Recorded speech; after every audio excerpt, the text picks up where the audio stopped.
বিনোদনমূলক সবথেকে latest video পেতে আমাদের এই চ্যানেলটি সাবস্ক্রাইব করে রাখুন। এরপর এই বেল আইকনে ক্লিক করে নোটিফিকেশন অন করে দিন।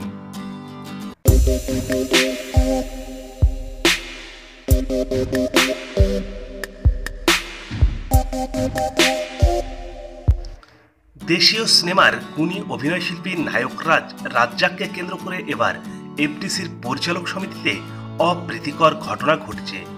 দুই পরিচালকের মধ্যে পাল্টাপাল্টি ধাওতার মতো ঘটনা ঘটেছে বলেও এফডিসিতে উপস্থিত অনেকেই তেমনটাই বলছে। দেশের চলচ্চিত্রে রাজ্জাকের কোনো অবদান নেই, পরিচালকদের আড্ডায় এমনই মন্তব্য করে বিপাকে পড়ে যান চলচ্চিত্রের পরিচালক সমিতির মহাসচিব বদিউল আলম খোকন। আজ দুপুরে এফডিসির পরিচালক সমিতির কার্যালয়ে রাজ্জাককে নিয়ে এমন মন্তব্য করায় প্রেমের তাজমহল খ্যাত নির্মাতা গাজী মাহবুব প্রতিবাদ করেও বসেন। খবরটি জানার পর যোগাযোগ করা হয় বদিউল আলম খোকন ও গাজী মাহবুবের সঙ্গে। প্রথম পর্যায়ে খোকনের কথা বলা সম্ভব হয়নি।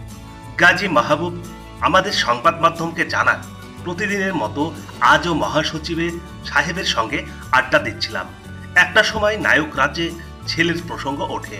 হঠাৎ করে ওদের বাদ দিয়ে নায়ক রাজের সম্পর্কে আপত্তিকর মন্তব্য করে বসেন মহাসচিব। আমি প্রতিবাদ করি, বললাম তিনি তো বাংলা সিনেমার জন্য কম করেননি। একথা বলার সঙ্গে সঙ্গে মহাসচিব সাহেব আমার পর চড়াও হয়ে যান। কিছুক্ষণ পর বদিউল আলমের সঙ্গে মোবাইলে কথা বলা সম্ভব হয়। এসব বিষয় জানতে চাওয়া হলে তিনি বলেন, ফোনটা আকবর ভাইকে অর্থাৎ মন্তাজুর রহমান আকবরকে দিচ্ছি। তিনি আমাকে বুঝিয়ে বলেন, আকবর, এটি তেমন কিছুই নয়। বিকেলে এফডিসিতে বদিউল আলমের সঙ্গে দেখা হয়। পরিচালক সমিতির সামনে দাঁড়িয়ে কয়েকবার কথা বলার চেষ্টাও করা হয়। দুপুরে এই প্রসঙ্গ এড়িয়ে যান তিনি। বোঝা গেল এই বিষয়ে কথা বলতে আগ্রহী নন তিনি।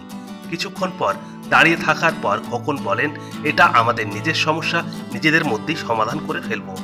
এদিকে খোকন ও গাজী মাহবুবের মধ্যে একটি ঘটনার কারণে দ্রুত একটি সভা ডেকে উপস্থিত সবাইকে সতর্ক করে দেন গুলজার।